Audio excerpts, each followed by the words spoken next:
Have you ever walked into an airport and instantly knew that today was not a normal day? Well, that was exactly the atmosphere inside Terminal E that morning. It was packed, like people jostling each other, luggage rolling over shoes, kids crying over broken iPads, lines for coffee wrapping around the corner. The whole scene felt like a holiday apocalypse. The speakers kept repeating the same announcement. Attention passengers, Flight 482, now boarding at Gate E21. Then 2 seconds later, attention please, due to winter delays. It was loud, too loud. The kind of loud that makes your brain buzz, like the air itself was vibrating. But somehow, even with all that noise, what happened next sliced right through everything. Officer Cole Maddox, right? He's standing near the TSA barrier with his K9 partner, Hunter. Big German shepherd, 4 years old. Built like a tank, moves like a bullet. You know the type. Hunter's usually calm, freakishly calm. The kind of dog who could sit through fireworks without blinking. But that morning, something was off. Cole said later he felt it. This subtle tremor running through the leash, like Hunter's heartbeat was just a little too fast. And then, boom, no warning, no growl, not even a twitch. Hunter ripped forward. And I'm not joking. Ripped. The leash snapped so hard it cracked like a whip. Cole stumbled backward. Because no human can compete with 90 pounds of pure muscle suddenly deciding, yup, we're going now. And Hunter, God. Hunter blasted through that crowd like a living missile. People screamed. High-pitched, panicked, straight from the gut kind of screams. Someone yelled, "Run! Bomb! Bomb!" And that was it. Chaos detonated. A woman dropped her latte. It exploded across the tile like a starburst. A man tripped over his own suitcase. Someone pushed a stroller so fast it spun out. Luggage toppled. People fell. A baby wailed louder than the airport speakers. It was the kind of chain reaction you only see in disaster movies. The exact moment instinct takes over. But Hunter, he didn't slow. Not for a single second. His paws slapped the tile, echoing sharp and violent. His eyes locked on something no one else could see. Cole shouted, "Hunter! Hunter! Hey! Heel! Heel!" But Hunter wasn't hearing him. Or maybe he was hearing something deeper. People ran like an actual stampede. Because once someone screams bomb, the human brain needs only 0.2 seconds to go full survival mode. The air thickened, like all the oxygen evaporated, replaced by pure anxiety. Cole pushed through bodies, slipping past parents shielding children, people dragging suitcases like shields. His voice couldn't keep up. And then, everything around Hunter started parting like a well. People diving aside, pulling loved ones behind pillars, leaving bags behind. Faces stretched with the same expression. Wide eyes, open mouths. That, oh God, we are about to die look. Terminal E slipped into slow motion. Shoes dragging on tile. A metal water bottle clattering. A woman whispering a prayer under her breath. Then, in one explosive leap, Hunter launched forward, and the whole terminal held its breath. Because nobody knew what was about to happen. Cole burst through the crowd, sweat stinging his eyes. "Hunter!" he yelled, voice cracking now, because he could feel it. Everyone could feel it. Something horrible was about to unfold. And then Cole finally saw it. Exactly where Hunter was headed. Straight toward the center of the checkpoint. The most vulnerable spot in any airport. And straight toward someone very, very small. The terminal didn't just go quiet. It collapsed into silence.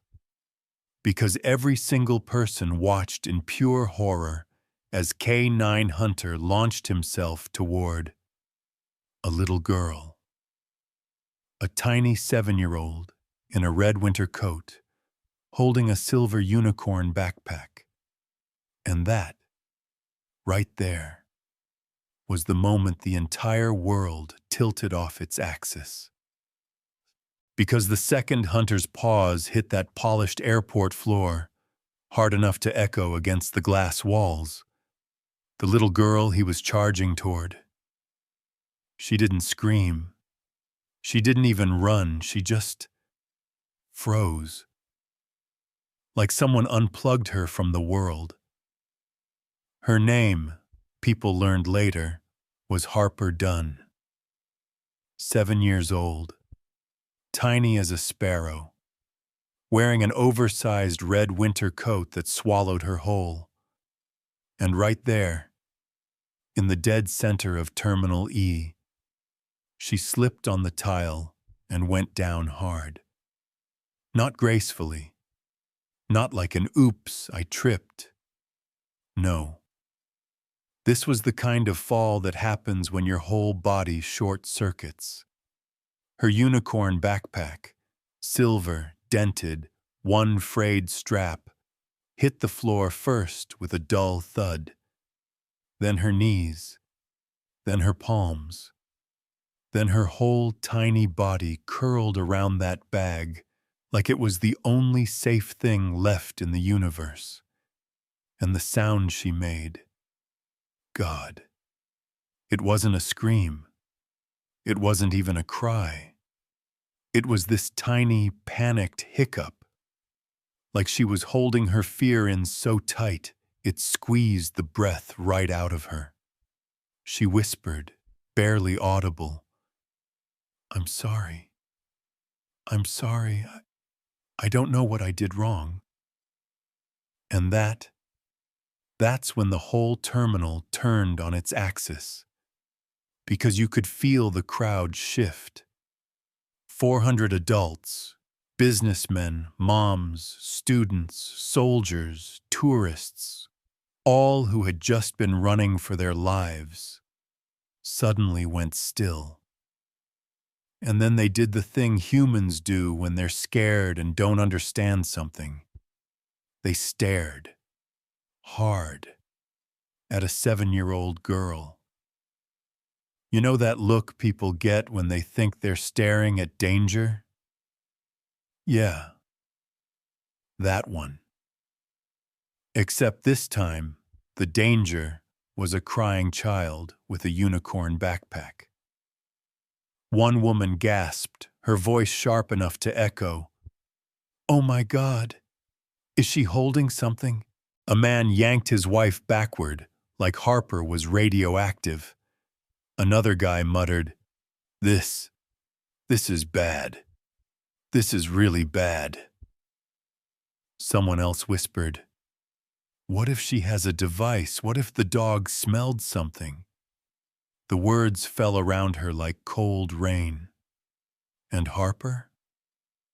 She heard all of it. You could see it. The way her shoulders tightened, the way she folded inward, the way her chin trembled so violently she could barely breathe. She shook her head, tiny and frantic, like she was trying to shake the nightmare off her, like dust stuck to her skin. "Please, please don't be mad," she sobbed, fingers locking around her backpack straps until her knuckles went white. "I didn't do anything." That part, right there, hit like a punch to the ribs. Because this wasn't rebellion. This wasn't a tantrum. This wasn't defiance. This was pure fear, the kind that physically hurts to witness. Hunter stopped 3 feet from her. No barking now, just heavy breathing, muscles wound tight like a drawn bow, his tail stiff, his ears forward. And that low, rumbling growl rolled out of him like distant thunder.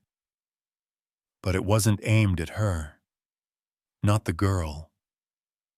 Anyone paying attention could see it. Hunter's eyes weren't on Harper. They were locked on the backpack pressed to her chest. But the crowd didn't understand. They only saw a K-9 in full alert mode and a child holding something he clearly didn't like. And the fear? It spread like wildfire. A man in a suit shouted, "Back away from her!" TSA agents closed in at the perimeter, hands hovering over holsters. A mother scooped up her toddler, shielding him with her whole body. Someone knocked over a luggage cart, trying to hide behind a pillar. Every single gaze, every trembling, terrified stare, zeroed in on Harper Dunn like she wasn't a kid anymore, but something dangerous, something that could ruin their lives. You ever see a child fold under the weight of adult fear? It's awful, like watching a flower get stepped on in slow motion. Harper's breath caught. Her lip quivered. Tears slid down her cheeks. Soft, silent streams. The kind kids cry when they're too scared to make a sound. She tried to make herself smaller, pulling her knees in, hiding behind the shiny unicorn horn stitched to her bag. And then, in the tiniest voice, so thin it almost vanished, she whispered, "Please, don't take my bag. It's all I have right now." That line, God, it landed like a knife. Cole finally broke through the circle of bodies, chest heaving, sweat streaking down his face. He saw her, this trembling little girl clutching her torn silver backpack like a life raft. And something in his expression cracked. Not fear, not suspicion. Heartbreak. He raised both hands gently.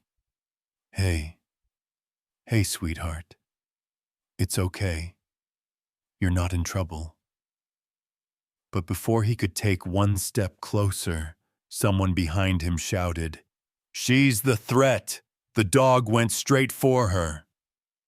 And in that moment, that thick, terrified silence, Terminal E didn't see Harper Dunn.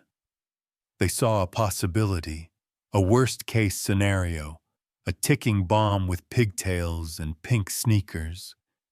And Harper, poor Harper, looked up at the world staring at her like she was the end of everything. And she broke. Completely. Because right after Harper whispered that she didn't want anyone to take her ba, something shifted in the air. Not big, not loud, just this strange, subtle tension, like static crawling under your skin. Hunter felt it first. His ears twitched. His chest expanded. His entire body went rigid. Cole tried again, voice trembling just a bit. "Hunter, buddy. Hey, easy, easy." He wrapped both hands around the harness and pulled back. But Hunter didn't budge. He didn't even blink. It was like trying to drag a boulder that had suddenly grown roots. And then, out of nowhere, heels clacked across the tile. Not running, not panicked, just controlled. Too controlled. A woman stepped through the crowd like she wasn't aware the world was falling apart around her.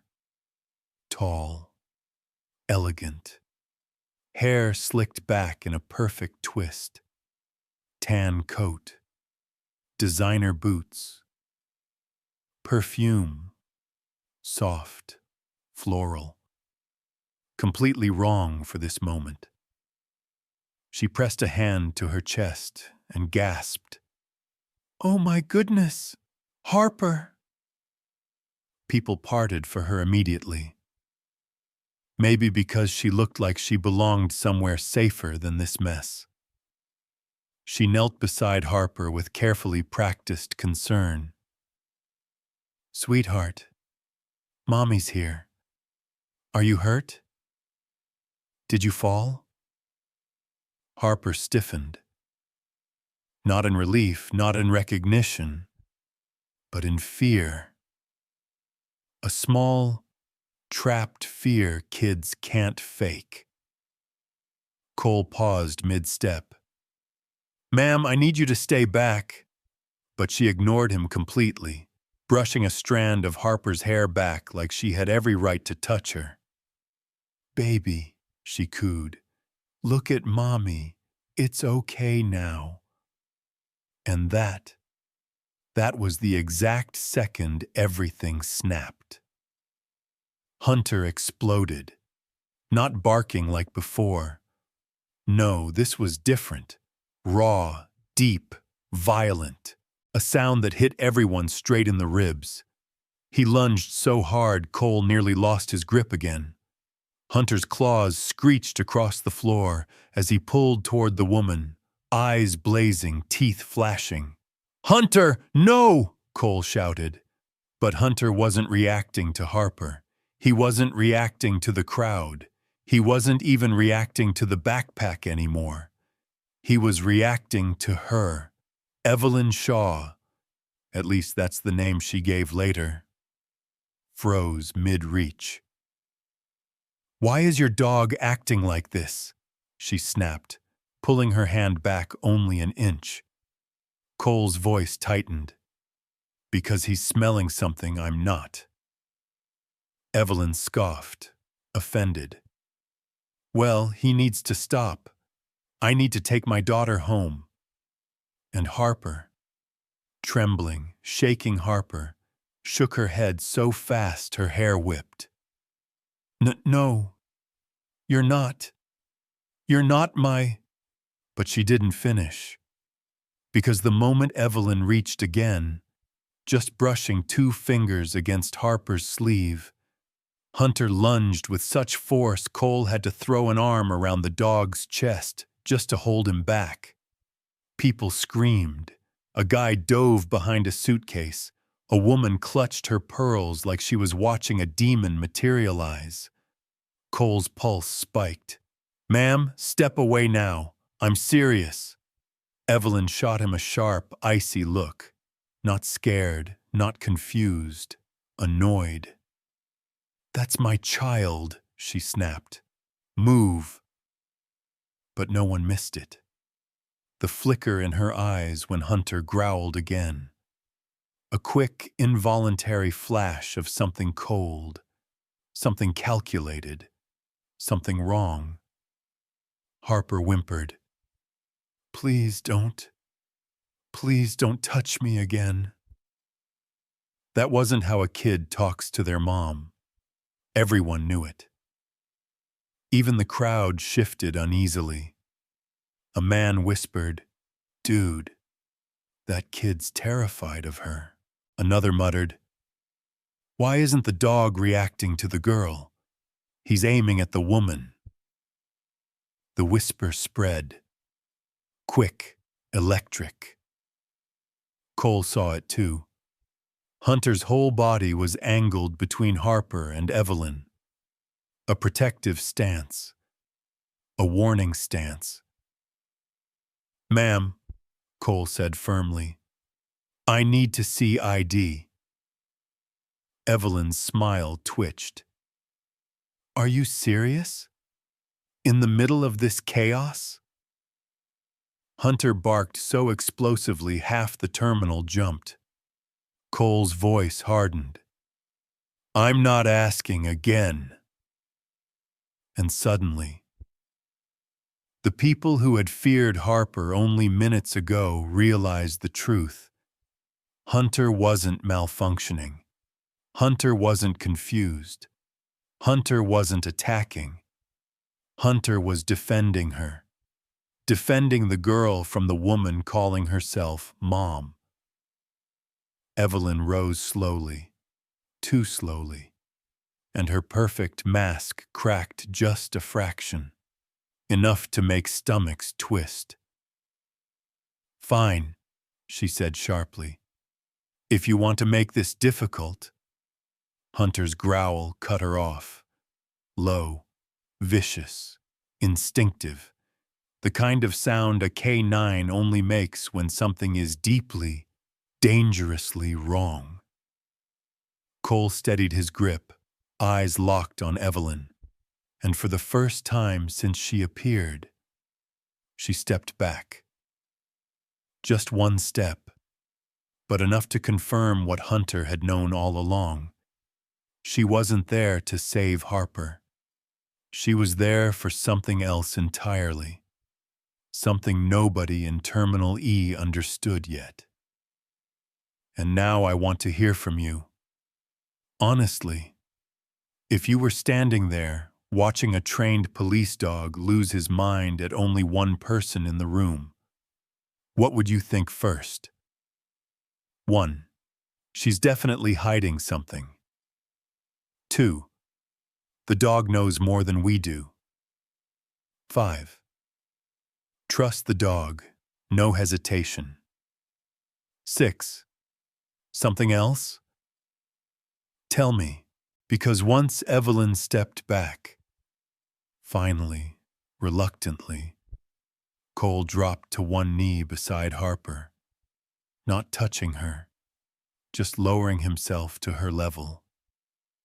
You know, that soft, careful thing adults do when a kid is terrified. "Hey, Harper, sweetheart," he said gently, palms up. Can you just set the bag down for a second? I promise you're safe." Harper didn't move, not an inch. She just squeezed that silver unicorn backpack tighter, like someone was about to rip her heart out of it. Her little knuckles turned chalky white, and Cole felt his chest tighten. I can't," she whispered, voice cracking right down the center. "It's mine." Then she hiccuped, a tiny, broken sound. "Please, don't take it." That line hit hard. Grown adults flinched. Even Hunter's ears twitched at the pain in her voice. But then, Evelyn opened her mouth. "Harper, honey, give Mommy the bag, okay? You know you're not supposed to—" Hunter barked so violently the windows vibrated. Cole snapped, "Ma'am, enough." Evelyn shut up, but the glare she shot at him, it could have sliced steel. Cole inhaled slowly, steadying himself. "Harper, I'm not taking it forever. I just need to make sure nothing inside can hurt you. Or anyone." Harper blinked through tears. "It's just my stuff." Cole nodded. "Okay, Then let me prove to you it's okay. Her trembling slowed, barely, then hesitantly, painfully. She loosened her grip, like every finger was fighting its own battle. She set the backpack on the tile, and the sound it made, God, it was too loud, too heavy, too wrong for something a 7-year-old carries. Cole's eyes flicked toward Hunter. The dog was stiff again, hackles raised, nose locked on the bag. That was the moment Terminal E went silent. Completely silent. Like someone hit mute on the entire airport. Cole pulled a small inspection knife from his pocket. His hands weren't shaking, but they weren't steady either. He pressed his thumb to the safety latch. "Everybody step back," he said, quiet but firm. And even TSA obeyed instantly. People held on to each other, barely breathing. Cole glanced at Harper. "You ready, kiddo?" She didn't answer. She just hugged herself and nodded, tiny, terrified. Cole slid the blade into the seam. A loud zip-thrup filled the air. Terminal E held its breath. He peeled back the first layer. Nothing. Just fabric lining. But Hunter growled softly. Cole swallowed. Cut deeper. Another slice. Violent. Wrong. Harper covered her ears. A woman gasped. Someone whispered, "Oh, God." Cole reached inside. Felt something rigid. Not toys. Not clothes. Cold metal. He pulled it out. Slowly. And the temperature in the room seemed to drop. A panel of smooth, silvery microchips, lined in perfect rows, wired together like a high-tech heartbeat, stamped clearly on one plate. Ghost Key Series X9, property of Federal Aviation Administration. Restricted. Cole froze. A TSA officer choked out, Is that real?" Another whispered, "Those are FAA systems chips. That's impossible." Cole didn't answer. He knew exactly what he was holding. Not a bomb, not a weapon, something worse. A device capable of infiltrating radar towers, flight path controls, airspace mapping. Something that could make planes disappear off screens, or appear where they shouldn't, or collide. A thing no civilian should ever touch. A thing someone hid in a unicorn backpack carried by a 7-year-old. Harper started crying again.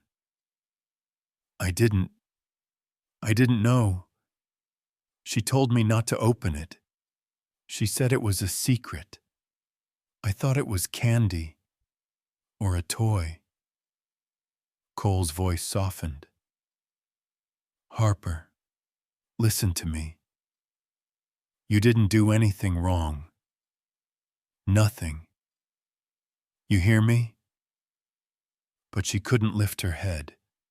She just kept apologizing like she'd broken the world. Evelyn stood frozen. Face drained, eyes sharp, calculating.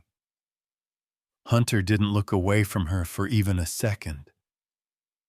The crowd. Shock.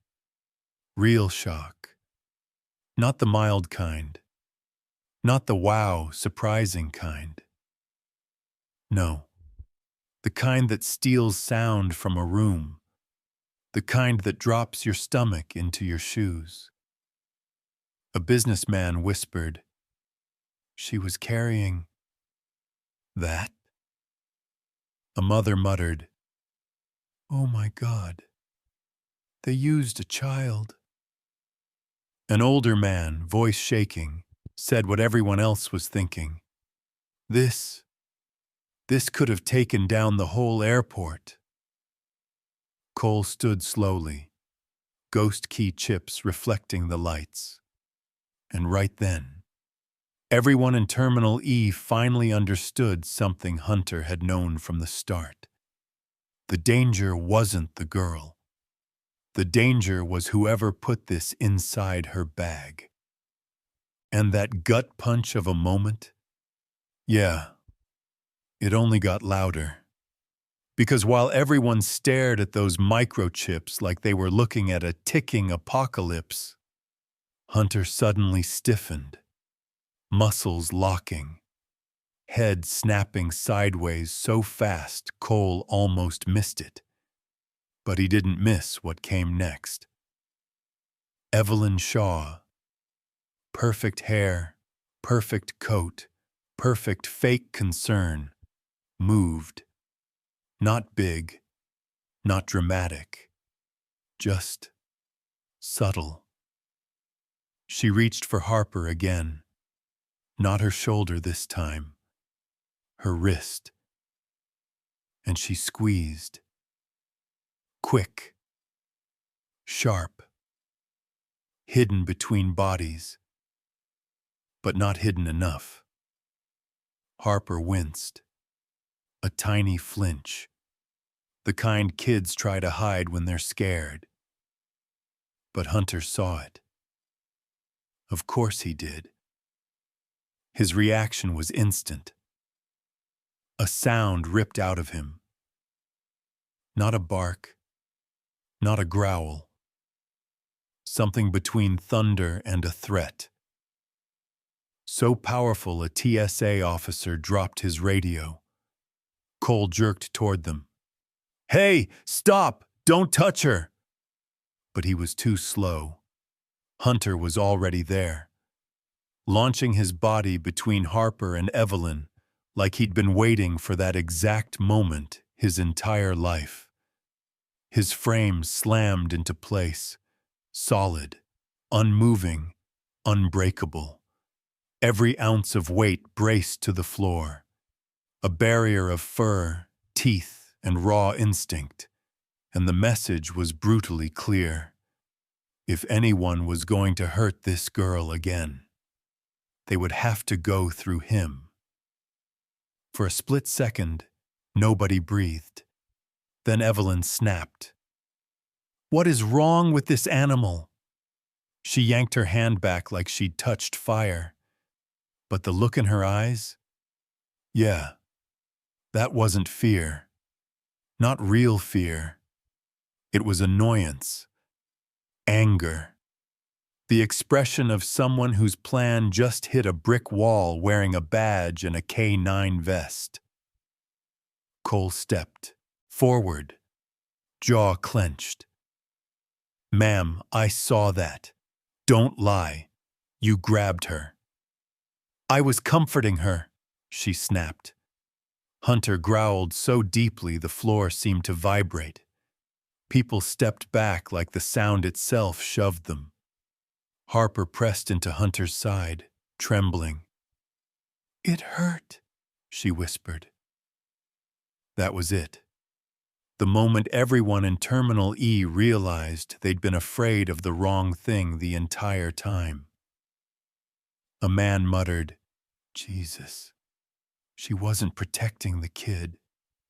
The dog was." A woman whispered, "Look at her. She's terrified of the woman." Cole held out a hand toward Harper. Not touching, just open. "Sweetheart, you're okay. Hunter's right here. He won't let anything happen to you." Harper nodded, burying her face in Hunter's fur. The dog didn't budge, didn't blink, didn't look away from Evelyn. If anything, his focus sharpened. shoulders squared, ears pinned, teeth barely visible, breath slow and controlled, like he was ready to pounce if anyone even considered hurting her again. It didn't feel like a normal K-9 response. It felt personal. Like Hunter wasn't following training anymore. He was following instinct. The ancient kind that doesn't need commands. Evelyn's lips thinned. This is insane. She's my daughter. That bag is hers. Why are you all acting like I'm... A voice cut her off. Ma'am. A TSA supervisor held up a tablet. His face was pale, bone-white pale. We reviewed the security feed. He tapped the screen. The replay began. The footage showed Harper earlier that morning, standing alone in line, clutching her unicorn backpack. Then a figure walked into frame, time 300 spouse Evelyn. She approached Harper, knelt, said something, and then, clear as day, she grabbed Harper's wrist and squeezed. Hard, not comforting, not loving, a warning, a command. Harper's face in the footage? Fear, pure, unmistakable fear. The crowd recoiled. Someone gasped, "Oh my God!" Another whispered, "She set this up. She used that kid." Evelyn's mask cracked. A tiny fracture. That video is taken out of context. You can't... Hunter snarled so loudly, half the terminal jumped.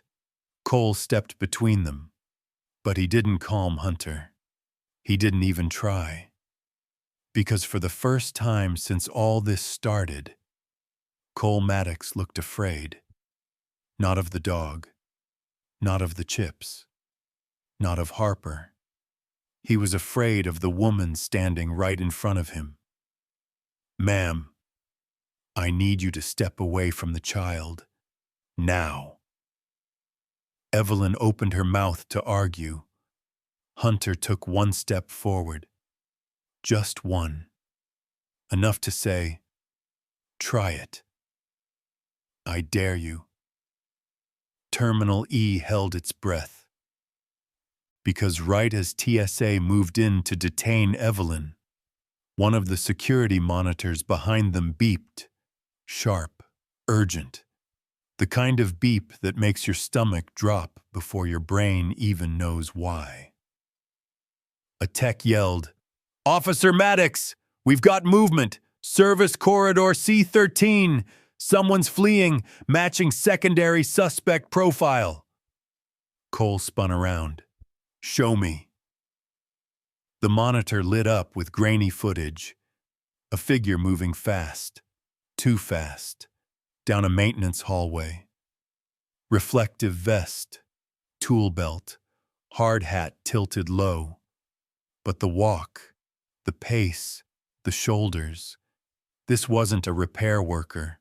This was someone pretending to be one. The tech swallowed hard.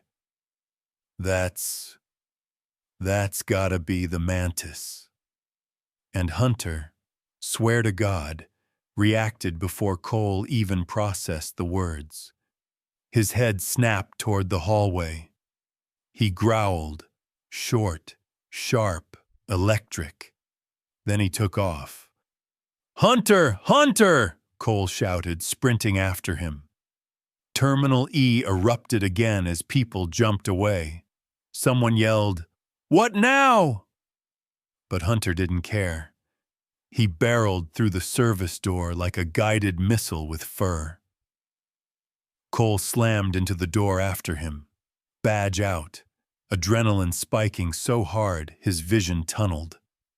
The hallway beyond was dim and narrow, flickering bulbs making everything look like a scene from a thriller. Metal pipes overhead, dust drifting, air vents humming low. Hunter flew down the concrete tunnel, paws slapping the floor like rapid fire. Cole chased, lungs burning, breath ragged. "Somebody get eyes on C-13! Lock down the lower levels!" He barked into his radio. Static, then, "Copy! Maintenance tunnel sealing now. Suspect heading toward cargo sector." Great. Perfect. The worst possible place. Cargo was a maze, and the Mantis knew it. Hunter didn't slow, didn't hesitate, didn't look back. He pivoted left, claws sparking on concrete, then shot through a half-open loading door. Cole pushed harder. "Hunter, wait! Damn it!" But shouting didn't matter. Instinct had taken the wheel. The cargo bay swallowed them in industrial noise. Giant metal containers, roaring conveyors, forklifts beeping, steel clanging like thunder. Cole scanned the shadows and saw her. A figure sprinting across the upper catwalk. Vest unzipped. Hard hat gone. Lean frame. Precision in every step. The Mantis turned her head, just for a split second, and Cole felt something cold grip the back of his neck. She wasn't running out of fear. She was running like someone who still had a plan. Hunter saw her too. He snarled and bolted for the stairwell, taking steps 3 at a time. No! It was more like controlled falling upward. Cole shouted into his radio, "Mantis heading north catwalk!" She reached the end and didn't slow. She grabbed the railing, swung herself over, dangling for a heartbeat, before dropping onto the conveyor belt below. Crates rattled beneath her, massive containers sliding by like steel giants, and then she pulled something from her pocket. A small black cylinder. Cole knew instantly. "Hunter, down, down!" Too late. The Mantis threw it. Pff, boom! Smoke exploded outward, thick, choking, swallowing everything. Cole coughed, stumbling. "Hunter, keep on her!"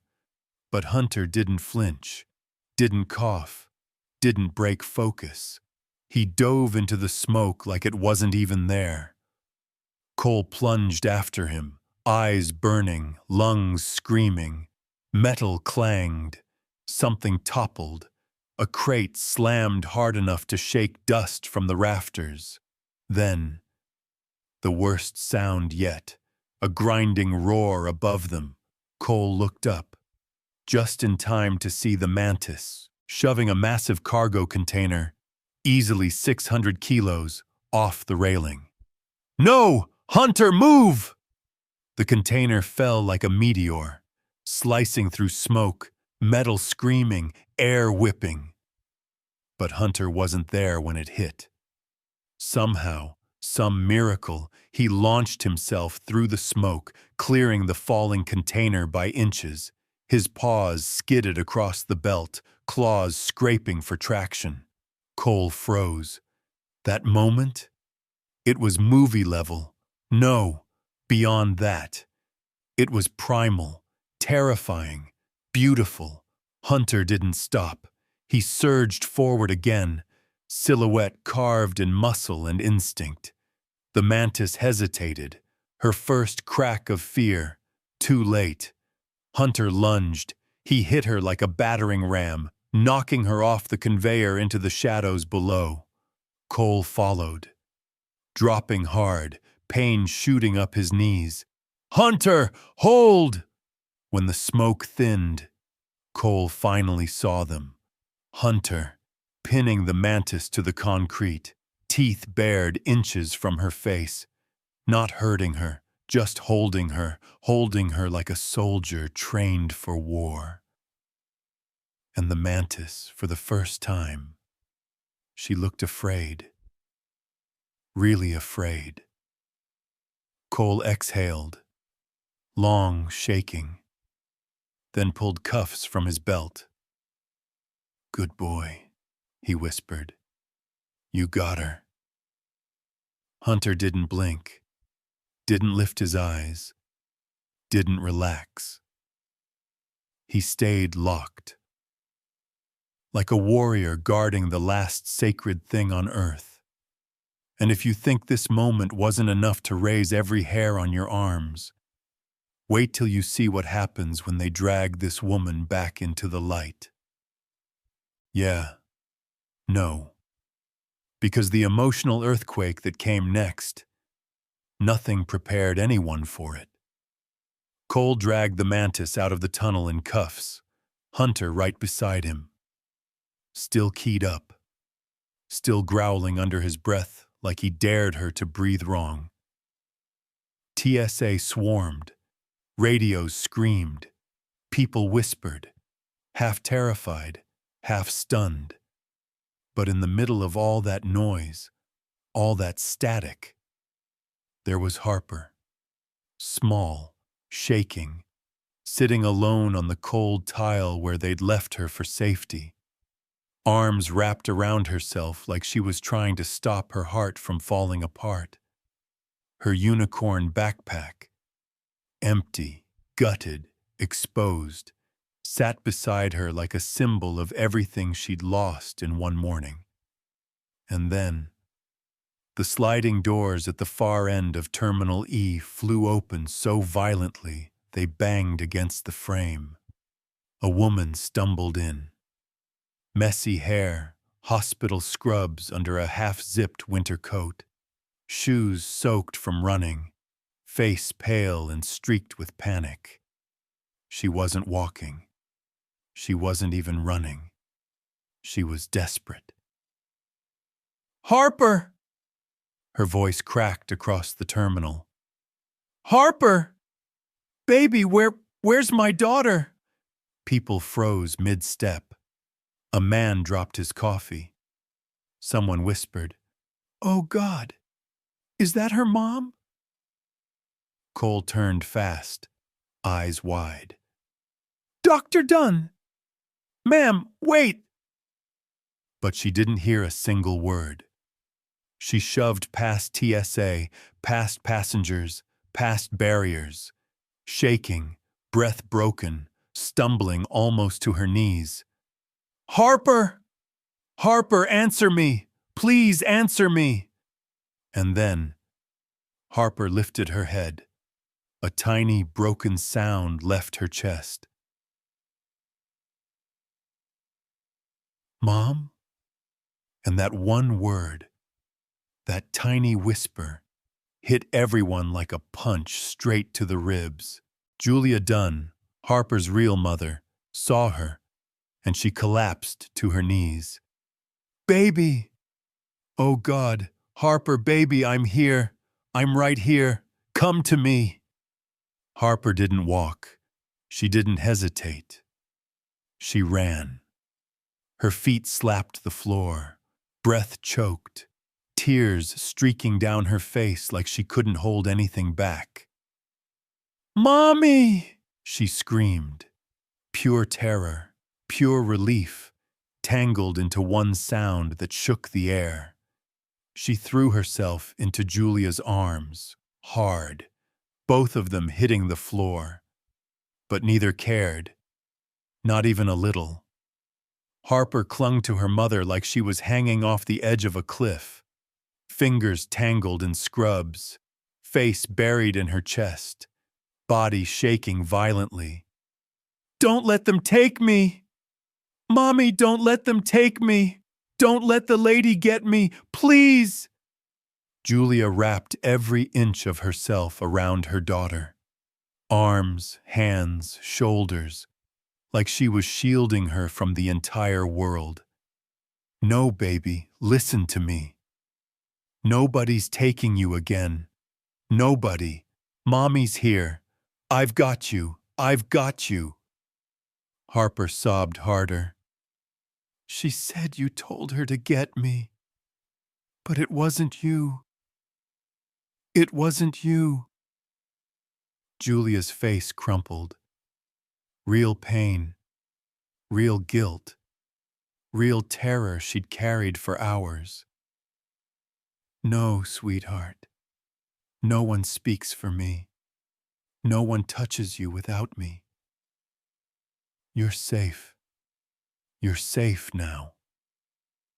The entire terminal went silent. Not quiet. Silent.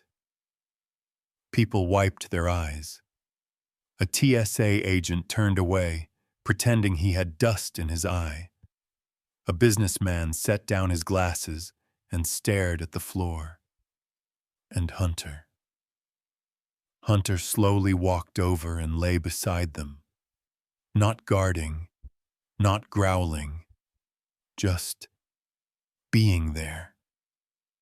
He rested his head against Harper's leg, nudging her gently.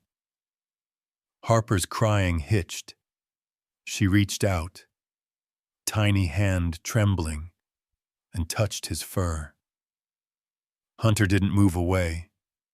He pressed closer. Cole swallowed hard, chest tight, watching the scene with eyes that burned from something deeper than exhaustion. This wasn't a police situation anymore.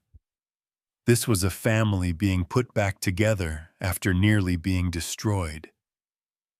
Julia looked up at Cole, eyes swollen, voice barely a whisper. Thank you. Thank you for bringing her back to me. Cole shook his head. I didn't. Hunter did. Harper heard that. She looked at Hunter through tears. Thank you. And for the first time since the whole nightmare began, Hunter's tail moved. Just once. Slow, gentle. Terminal E wasn't afraid anymore. Terminal E was healing. And now I'm honestly curious, genuinely. If you were standing there watching that reunion, what would hit you first? 1. Relief. Heartbreak. Pure gratitude for Hunter. Or something else entirely. But real life? Well, there's one more scene waiting. A big one. The kind that makes people freeze, cry, clap, and forget they're supposed to stay silent in court. Because exactly 9 days later, after investigations, testimony, medical exams, and hours of technicians dismantling the ghost key system, the state of Tennessee held a hearing. Not just any hearing, a ceremony inside the Davidson County Courthouse. The room was packed. Reporters, police, airport workers, parents from diverted flights, people who had said, "No, I'm going. That dog saved us. I'm going." You could feel the excitement in the air. Not nervous. No. This was pride. A vibrant, pulsing pride. Cole stood near the front, uniform pressed, shoes polished, hair neatly combed, but his eyes stayed fixed on Hunter beside him. Hunter sat perfectly still, suit on, badge polished, ears pricked. Not nervous, not timid, just ready, as if he knew. Then the door behind the judge's chair opened. Judge Mariana Holt stepped out. Gray suit, glasses low on her nose, her face usually saying, "Don't test me." But today was different. She looked, moved. "Please sit," she said quietly. No one sat. She tried again. I said, still, no one sat. She exhaled, and for the first time anyone could remember, she smiled. Okay, very good. Cole swallowed. Hunter sat up straighter. Judge Holt lifted an official document, steadying her hand against it, almost like she needed the support. This trial is not typical, she began. In 31 years as a judge, I have never presided over anything like it. A murmur rippled across the room. On the morning of December 19th, at Nashville International Airport, a catastrophic cyber intrusion targeting FAA radar lines was intercepted. People shifted, remembering the fear. This intrusion, if successful, could have caused mid-air incidents, misdirected flights, and loss of life. Silence. Dense. Heavy, true. Then her voice trembling slightly. And the individual who first recognized the threat was not an analyst, not a detective, not a special agent, not even a human being. Every camera turned to Hunter. K-9 Hunter, she said, pressing a hand to her chest. Detected, pursued, and apprehended individuals involved in one of the most coordinated cyber intrusions ever committed on American soil. A collective sigh moved through the courtroom. And more than that, she continued softly, this dog, this officer, protected a 7-year-old child being used as an unwilling messenger. He sheltered her, comforted her, and ultimately saved her life. Julia Dunn, Harper on her lap, was crying freely. Judge Holt lifted a plaque, mahogany, gold lettering, gleaming. For extraordinary courage, service above and beyond the call of duty, and heroism that prevented unimaginable loss. The state of Tennessee recognizes K-9 Hunter as... Her voice broke. She paused, breathed, then clearly, proudly, loudly, K-9 of Courage, Tennessee. And the room exploded, not polite clapping. No. They stood, all at once, like something inside them broke free. Applause filled the courtroom. 30 seconds, 40, a minute, 2 minutes straight. No one stopped. No one tried to. Cole looked down at Hunter, stunned. Hunter stared straight ahead, impassive except for one small wag of his tail. Just one. But enough. Then Julia stood, slowly, kneeling in the aisle with Harper holding her hand. She reached for Hunter, and Harper slid off her lap, crawling the last 2 feet with a small, shaky smile. Julia cupped Hunter's cheeks, resting her forehead against his muzzle. "Thank you," she whispered, voice cracked. "Thank you for giving my baby back, for giving me my life back." Hunter leaned gently against her. No bark, no growl, just soft, steady breathing, like he understood every word. People sobbed. Some hid it. Most didn't. Cole swallowed hard, eyes stinging. "Good boy," he whispered. Hunter heard. Of course he heard. This wasn't just a dog. This was a hero, a shield, a partner, a protector who changed everything. And Tennessee would never forget his name. Not stopped, not gone quiet forever. Just slowed. Like everybody, including the universe, finally let out a breath it had been holding for days. That's probably why the next morning hit different. Like, really different. Cole woke before the alarm, still half dazed from everything. Hunter was already awake, stretched out beside the bed like he'd been guarding the room all night.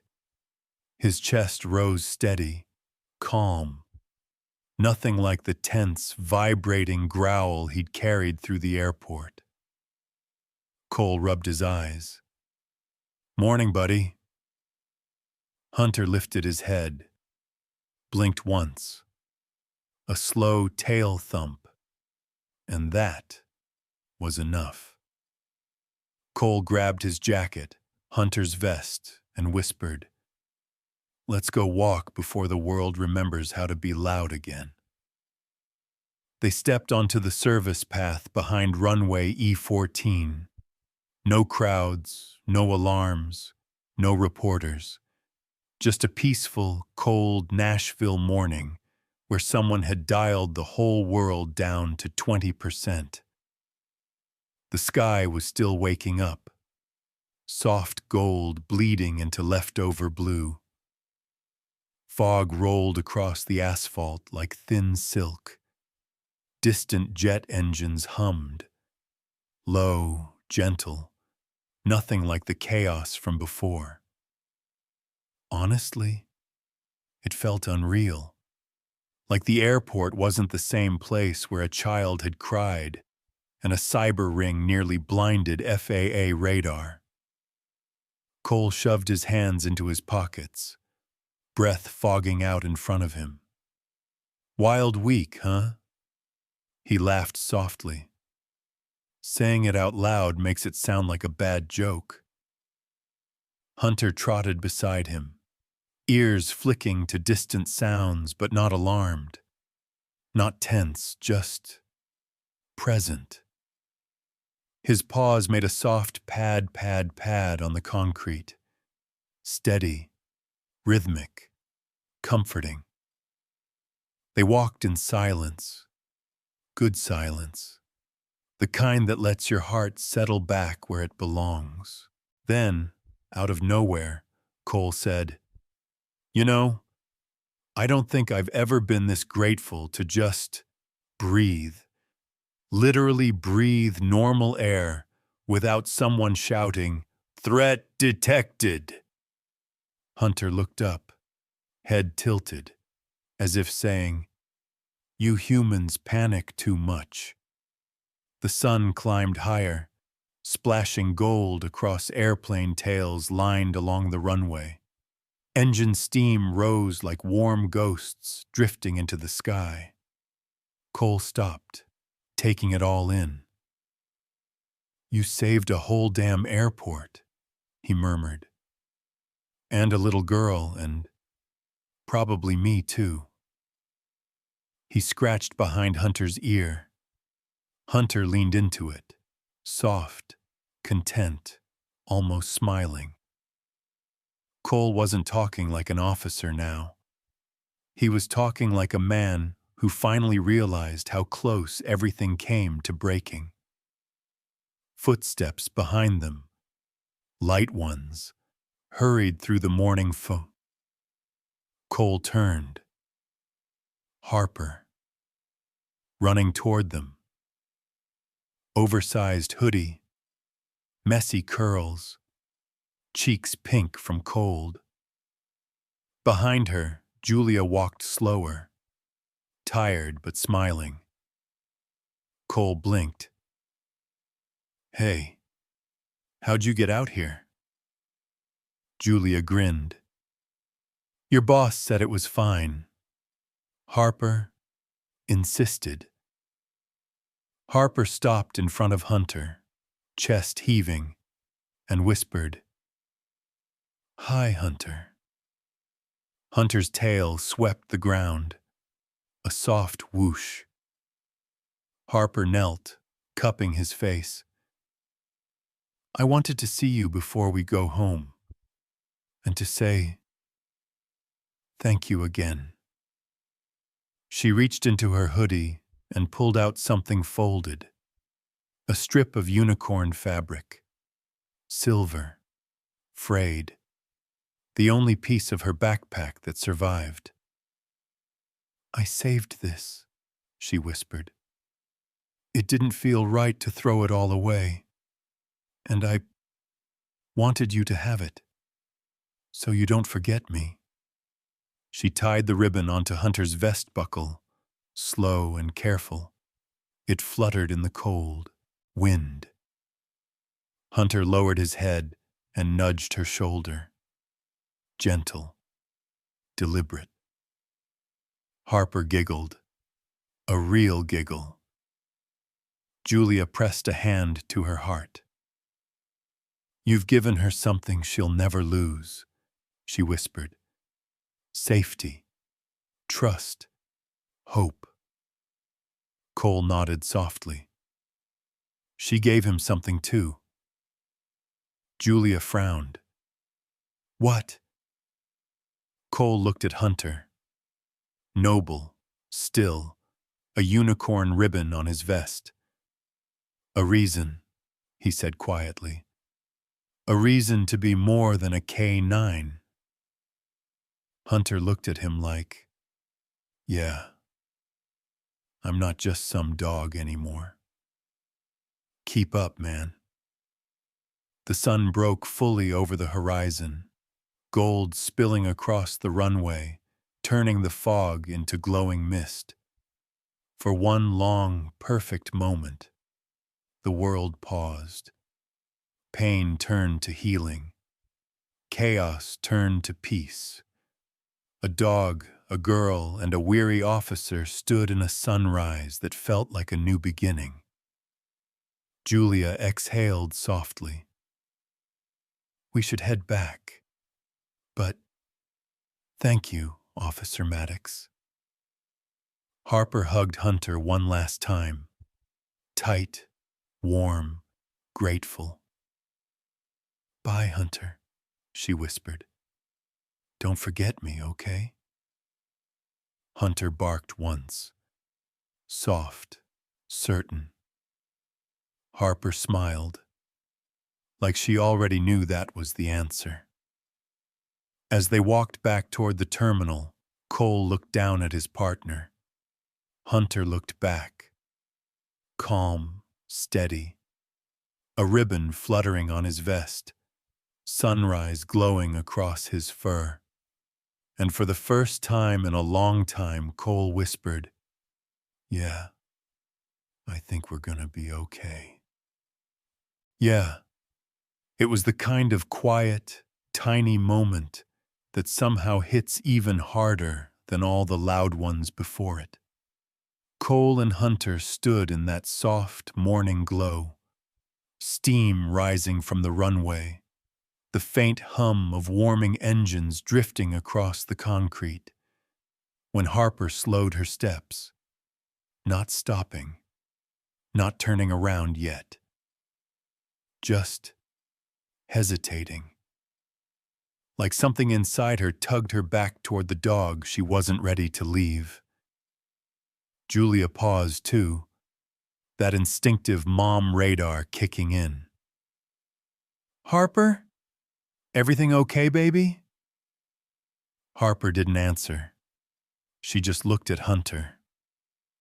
Really, looked at him, and then, like she made a decision that took every ounce of courage she had, she turned and ran back across the tarmac. Cole reached out instinctively. "Hey, careful." But Harper wasn't running recklessly. She was running with purpose. She stopped right in front of Hunter, breath puffing in cold clouds, her small hands curled around something inside her pocket.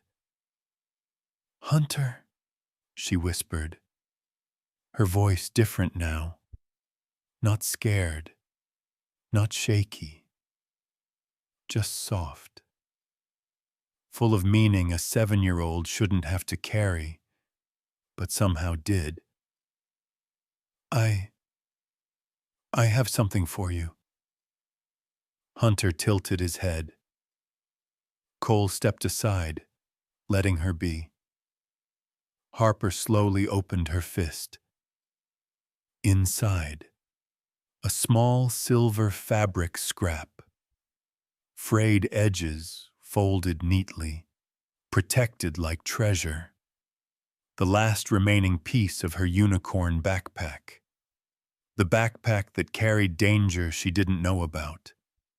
The backpack she clung to while the whole airport stared. The backpack that was torn open, searched, cut apart. She held it up gently. "Hunter, can you keep this for me?" Hunter stayed absolutely still, completely present. Harper swallowed, eyes glassy. "I don't want the whole thing anymore, because it scared me." Her voice trembled, just slightly.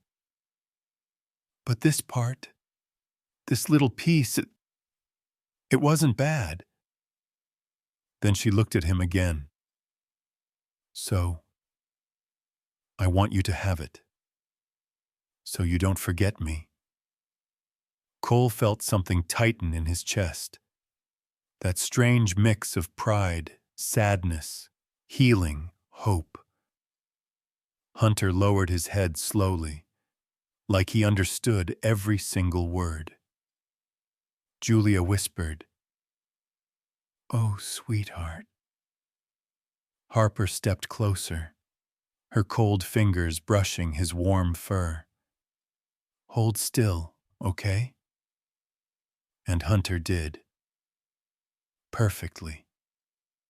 She tied the silver scrap around his neck, right beside his K-9 badge. Her hands tiny, the ribbon delicate, but the moment huge.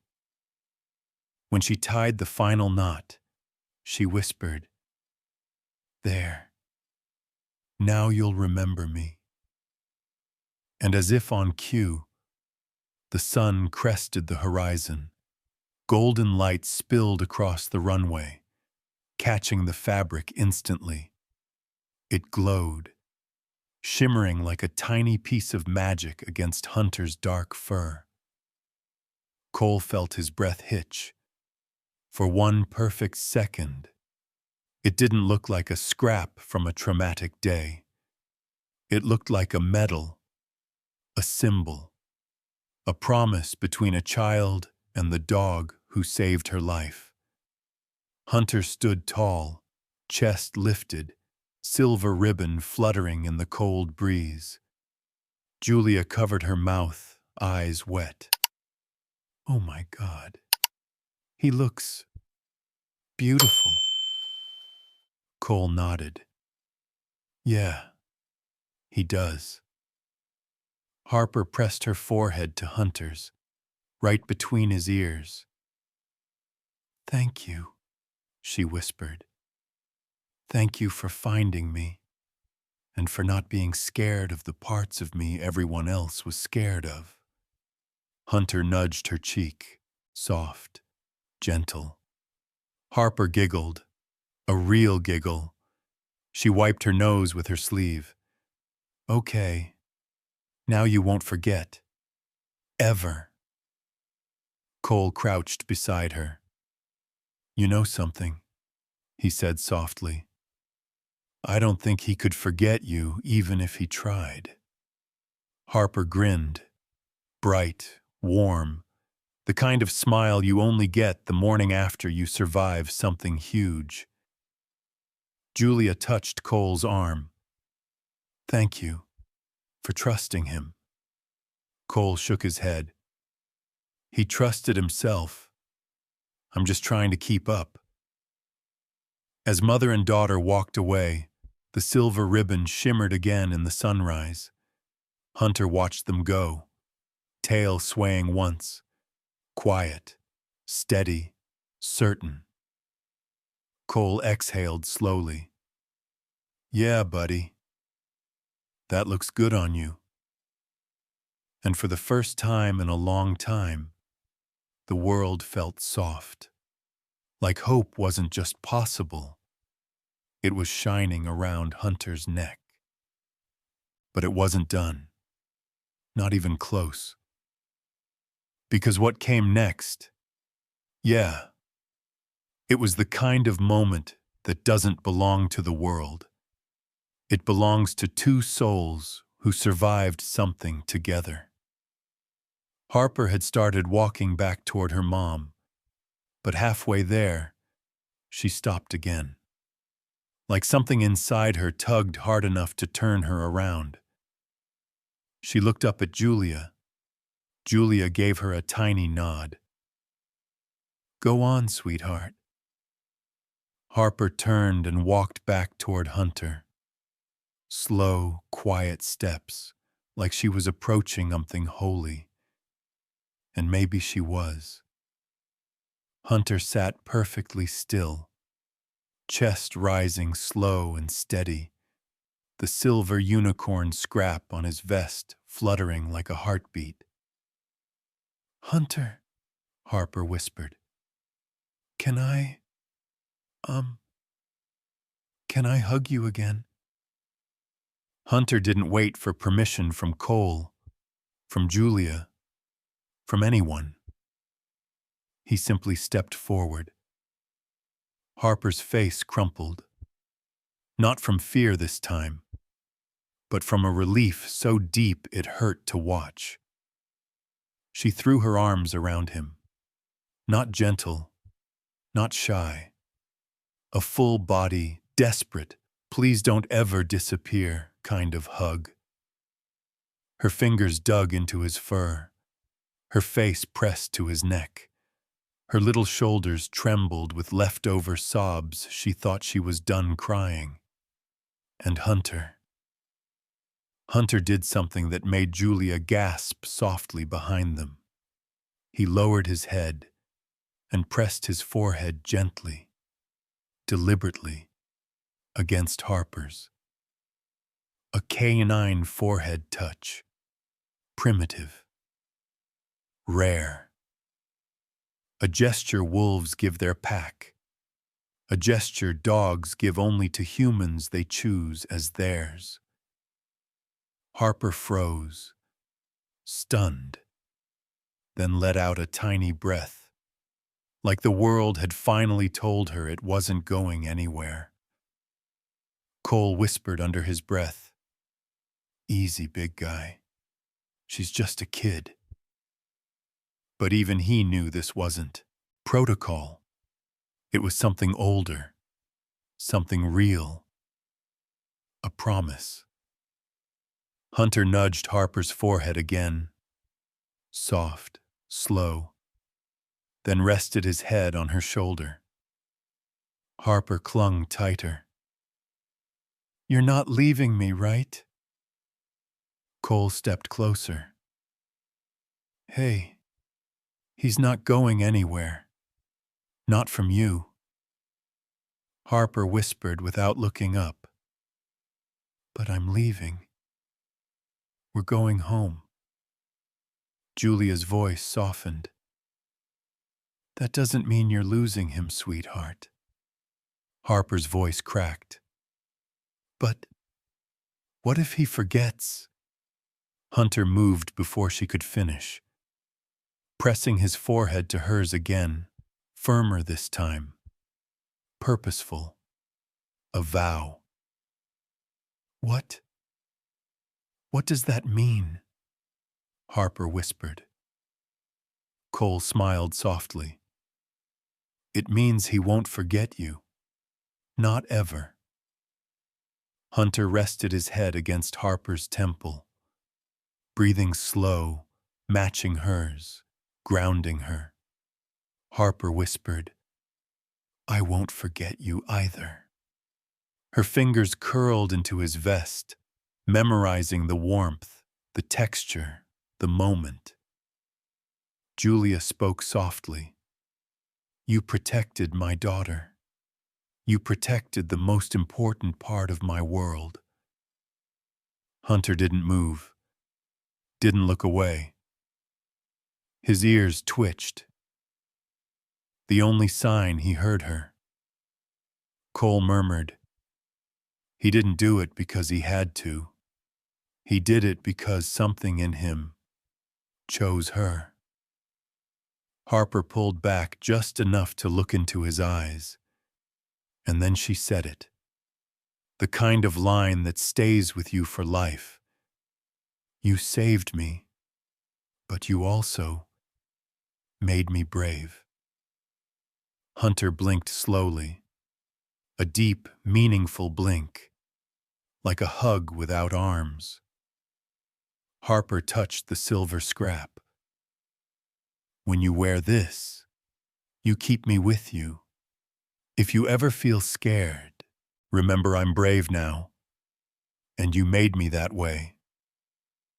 Cole had to look away. His throat closed. Julia whispered, "My God." Harper pressed her forehead to Hunter's one last time, longer than before. A wordless exchange. A warrior and a child. Two survivors. When she stepped back, Hunter exhaled softly.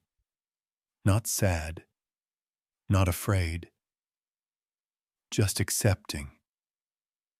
"That's our promise, okay?" she whispered. Hunter nudged her hand once, firm, promise accepted. Julia touched Harper's shoulder.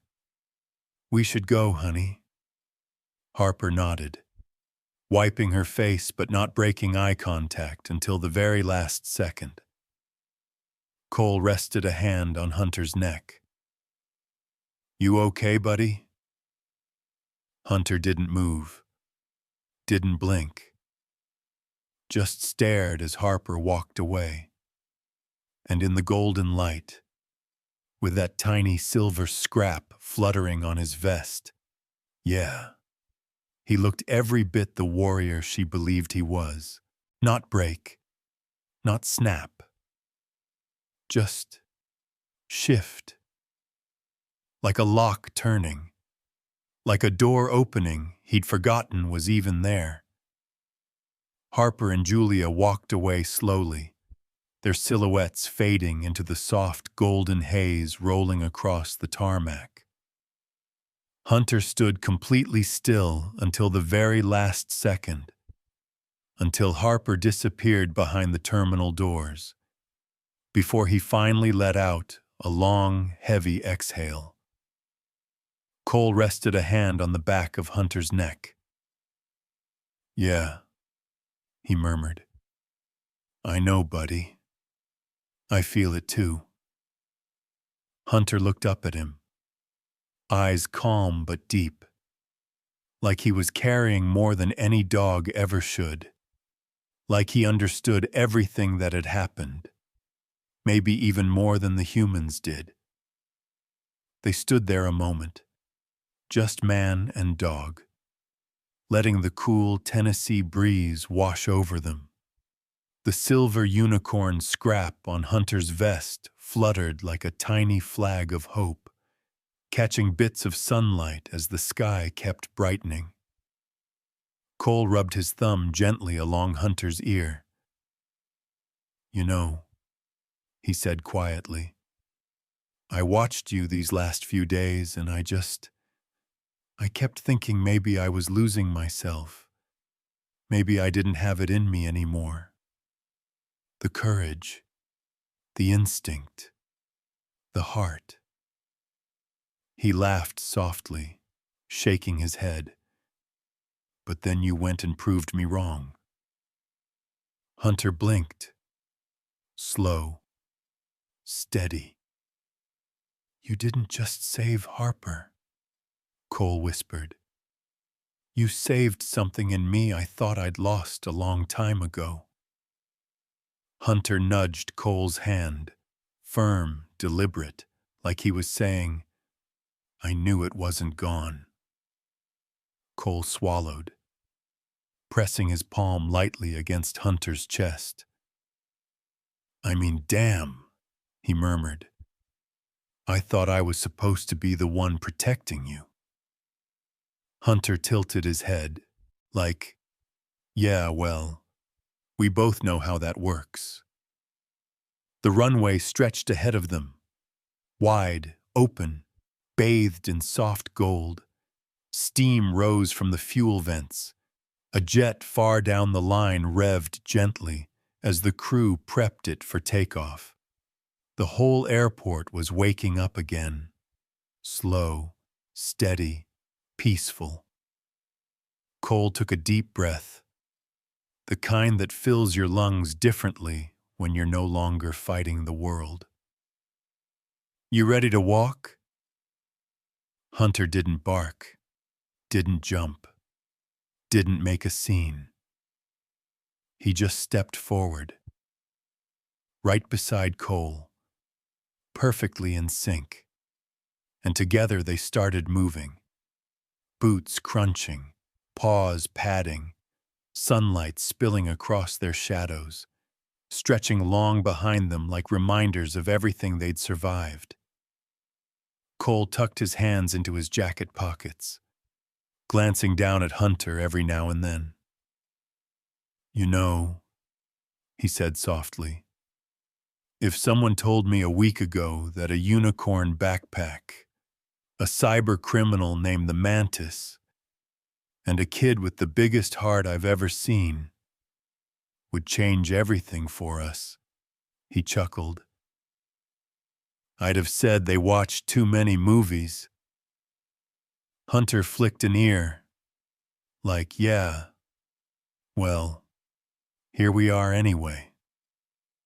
They reached the far end of the service road, where the fence opened enough to show a full view of the hills behind the city, the Tennessee skyline blooming under a newborn sun. Cole stopped again. He didn't even mean to. His feet just paused, like his heart needed one last second to catch up. "Look at that," he whispered. The sunrise wasn't fiery, wasn't dramatic, wasn't loud.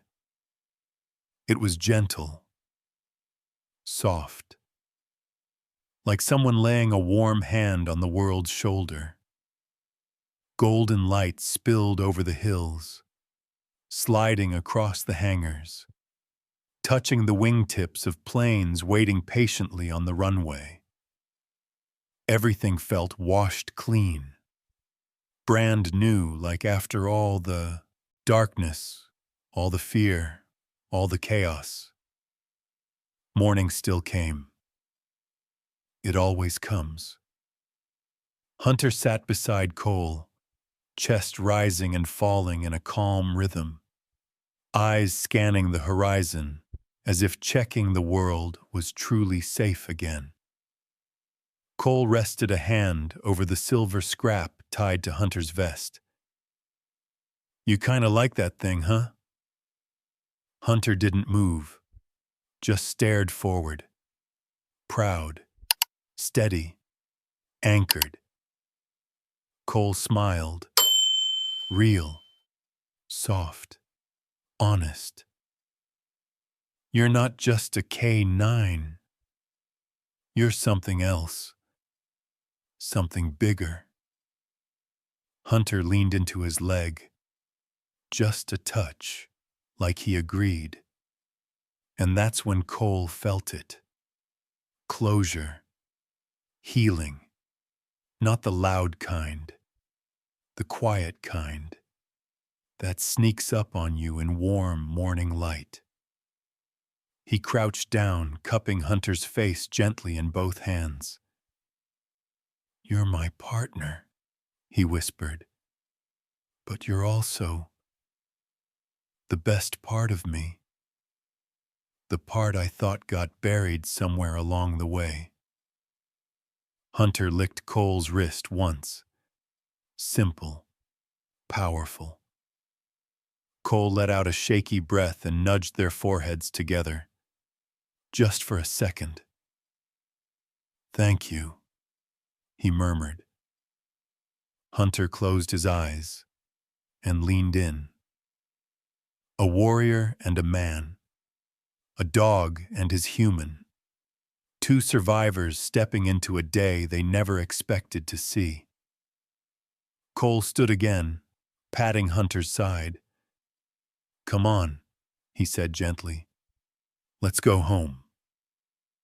Hunter barked once, soft, certain, and the two of them walked toward the glowing Nashville morning, side by side, shadows touching, hearts steady, from the darkest chaos to the purest rescue light. Yeah, it was one hell of a journey, and Nashville got to witness a miracle wearing a K-9 badge. If you were standing there watching that sunrise, after everything Hunter and Cole survived, what would hit you first? 1 hope, 2 peace, 5 gratitude. 6 or something else entirely?